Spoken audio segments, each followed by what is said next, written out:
Banca Popolare di Marostica. Una scelta vincente, semplice, affidabile, competitiva.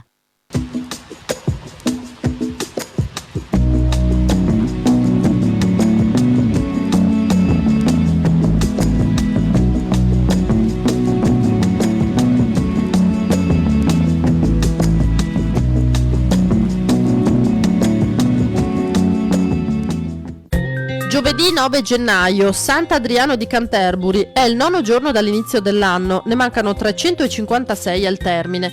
Il sole sorge alle 7:50 e tramonta alle 16:47, la luna si leva alle 12:10 e tramonta all'1:27.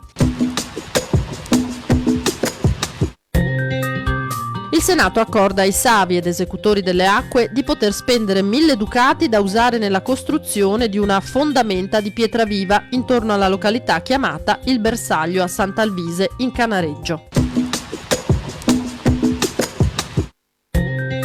Presso il Tempio Regina Pacis a Giavera del Montello, un presepio di circa 100 metri quadri con statuine in movimento, laghetti, acqua, pioggia, neve ed effetti speciali. Il presepio si può visitare fino al 7 gennaio tutti i giorni dalle 15:30 alle 19:30, dal 7 gennaio solo sabato e domenica oppure su appuntamento.